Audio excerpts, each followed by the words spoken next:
If you are struggling with makeup, you feel like anytime you wear foundation, it just settles in your lines and you're frustrated, you don't know what to wear, this video is for you. I'm going to give you some tips if you've been struggling with putting on your foundation. Hopefully these will be some things that you have not tried already. That's what this video is going to be about. Actually, one of you asked me to share this video, asked me for some tips, so I'm filming this for you. So in the comments below, let me know if there's anything that you're struggling with your makeup.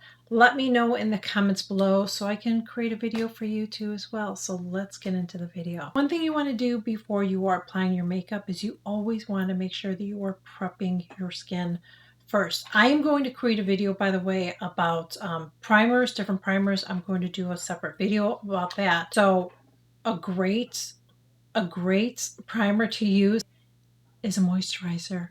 Use your moisturizer. Even if you're doing it as part of your morning skincare routine, which you should be, make sure that you are also using it as part of your prep as well. I also would recommend using hyaluronic acid as part of your morning routine. Now, I've had some people say that it dries their skin out, but what you want to do before you apply your hyaluronic acid is you want to mist your face first with a spray. Now, I like to use the water spray. You would use something like that. Number two, I wouldn't wear foundation. I would just totally skip wearing a foundation. So there's a couple different things that you can try, okay?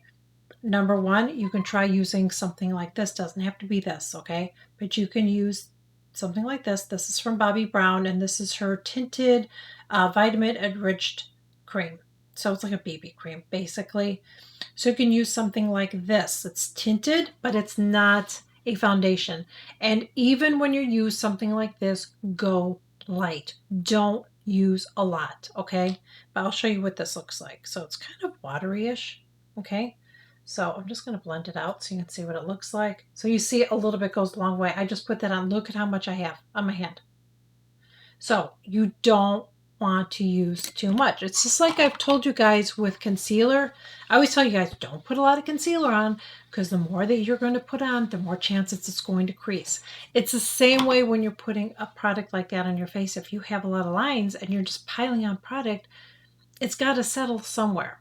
Another thing that you can do is use a tinted sunscreen. Now, they're not all the same. Some tinted sunscreens don't give enough coverage, but there are some out there that are really good. And you just kind of have to test it out and see which one's going to work for you. But I would look for a tinted sunscreen that's not going to be too thick. You don't want anything that's going to be too thick either. But you want to find, like I said, a tinted sunscreen. One that I feel like is really, really nice is from Color Science, and it's called their Flex Sunscreen. So when you put it on, it's going to be white. And then after you blend it out, it's going to turn into a color. I've shared reviews on it. I don't know if I have any right now because some of my sunscreen got bad and I tossed it. I don't know if I have any, but I did have two. So you just use a little bit. It's sunscreen on your face. It's not going to crease on you, and you are going to get a tint. I mean, it's almost like a foundation, but it's better because it's glowy and it's not going to settle on you.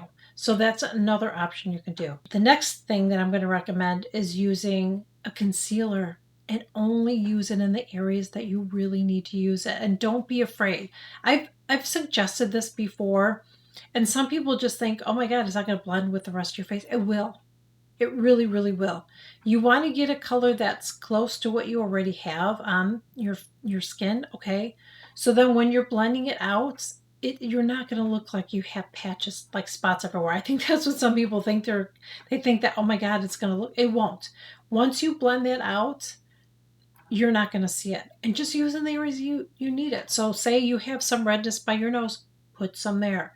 Say you have a little bit of sun damage in certain areas, just do tiny little dots and put it there. And the key is, again, you don't want to use a lot of product, because the more product that you use, the more it's going to crease and settle. It's just the way it is. So besides using a moisturizer as a primer, another thing that you can use that's going to help to smooth the look of your face is using a primer or a product that has a silicone in it. Silicone is going to help to smooth the look of lines and pores, well, pores too, yeah, actually. So a primer is going to help to smooth the look of lines and pores on your face. So, but you want to get one that has a silicone based, and you don't have to use a lot, and you only have to use it in the areas that you have your lines. So if you have, lines around here, or you have lines by your corners of your mouth, or you have lines on your forehead, just kind of put it there.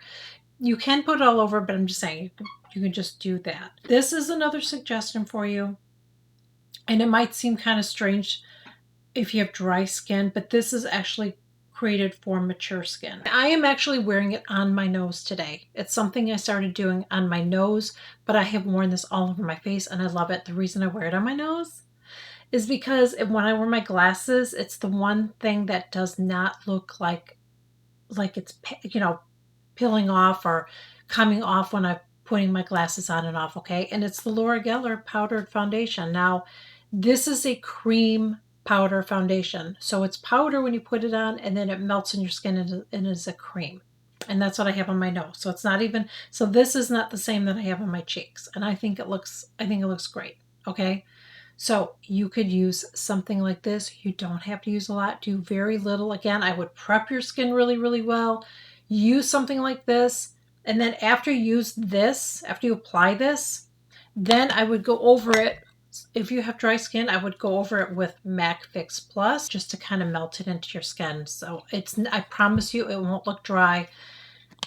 When you first put this on, it looks like powder. You will wear it for a couple hours. You will see it is going to melt into your skin and it's going to look like your skin. So don't overuse this. You don't need to use a lot of it. You really don't.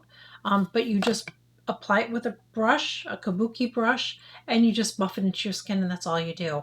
I wore this when I was in Key West, and it looked amazing all day long. It just looked like my skin. Now, I have oily skin, so it got pretty shiny, but it never looked gross and greasy like that.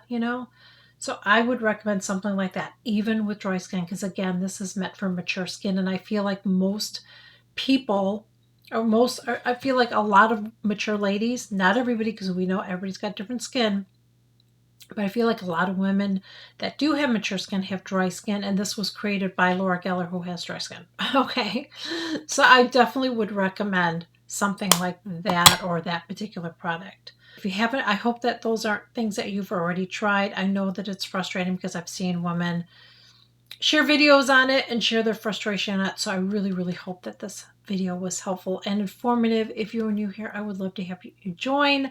I share new videos every single week. Please consider smashing that subscribe button below. It is free. I share new videos every single week.